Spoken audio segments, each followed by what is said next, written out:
Hi all, good morning. ಇವತ್ತಿನ ತಿಂಡಿಗೆ ನಾನು ಗೋಧಿ ಕಡುಬು ಮಾಡ್ಕೊಳ್ತಾ ಇದ್ದೀನಿ.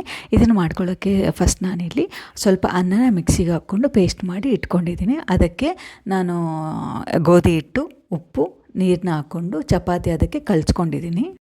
ಹಿಟ್ಟೆಲ್ಲ ನೀಟಾಗಿ ಕಲಿಸ್ಕೊಂಡು ಆದಮೇಲೆ ಒಂದು ಕಪ್ಪಲ್ಲಿ ಎಣ್ಣೆ ತೊಗೊಂಡಿದ್ದೀನಿ. ಅದನ್ನು ಒಂದು ಕೈಗೆ ನಾನು ಸವರಿಸ್ಕೊಂಡಿದ್ದೀನಲ್ಲ ಆ ಥರ ಸವರಿಸ್ಕೊಂಡು ಸ್ವಲ್ಪ ಸ್ವಲ್ಪ ಬಿಲ್ಲೆನ ತೊಗೊಂಡು ನಾನು ಮಾಡ್ಕೊಳ್ತಾ ಇದ್ದೀನಲ್ಲ ಆ ಥರ ಪೂರಿ ಶೇಪಿಗೆ ಅಥವಾ ಬೌಲ್ ಶೇಪಿಗೆ ಮಾಡ್ಕೊಳ್ತಾ ಹೋಗಬೇಕು. ಬರೀ ಗೋಧಿ ಹಿಟ್ಟಿಂದನೂ ಕೂಡ ಈ ಥರ ಕಡುಬು ಮಾಡ್ಕೋಬೋದು. ಬಟ್ ಬರೀ ಗೋಧಿ ಹಿಟ್ಟು ಯೂಸ್ ಮಾಡ್ಕೊಂಡು ಕಡುಬು ಮಾಡೋದ್ರಿಂದ ಗೋಧಿ ಕಡುಬು ತುಂಬಾ ಗಟ್ಟಿಯಾಗುತ್ತೆ. ಸ್ವಲ್ಪ ಅನ್ನ ಆ್ಯಡ್ ಮಾಡೋದ್ರಿಂದ ಏನಾಗುತ್ತೆ ಅಂದರೆ ಸ್ಮೂತಾಗಿ ಬರುತ್ತೆ, ತಿನ್ನೋಕ್ಕೂ ಚೆನ್ನಾಗಿರುತ್ತೆ. ಪಾತ್ರೆಗೆ ಕಡುಬು ಅಂಟ್ಕೋಬಾರ್ದು ಅಂತ ಒಂದೇ ಒಂದು ಕಾರಣಕ್ಕೆ ಆ ಪಾತ್ರೆಗೆ ಒಂದು ಸ್ವಲ್ಪ ಎಣ್ಣೆ ಎಲ್ಲ ಸವರಿ ನೆಕ್ಸ್ಟು ಬೇಯಿಸ್ಕೊಳ್ಳೋಕ್ಕೆ ಅಂತ ಇಟ್ಕೊಂಡಿದ್ದೀನಿ. ಒಂದ್ಸಲಿ ಬೇಯಕ್ಕೆ ನಾನು ಯೂಶ್ವಲಿ ಒಂದು 5 to 6 ಅಷ್ಟೇ ಇಡ್ತೀನಿ. ನೆಕ್ಸ್ಟ್ ಸಲಿಗೆ ಆಲ್ರೆಡಿ ರೆಡಿ ಮಾಡಿ ಇಟ್ಕೊಂಡಿದ್ದೀನಿ.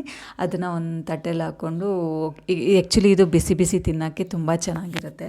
ಆ್ಯಕ್ಚುಲಿ ಇದಕ್ಕೆ ನಾರ್ಮಲ್ ಗೋಧಿ ಹಿಟ್ಟಕ್ಕಿಂತ ಒಂದೊಂದು ಸ್ವಲ್ಪ ಉದ್ದಿನಬೇಳೆ ಮೆಂತ್ಯ ಎಲ್ಲ ಹಾಕಿ ರೆಡಿ ಮಾಡ್ಕೊಂಡಿದ್ದೀನಿ. ಆ ಥರ ಇಟ್ಟಾದರೆ ಚೆನ್ನಾಗಿರುತ್ತೆ. ಇದಾಗಿತ್ತು ಇವತ್ತಿನ ಮಿನಿ ವ್ಲಾಗ್. Thank you.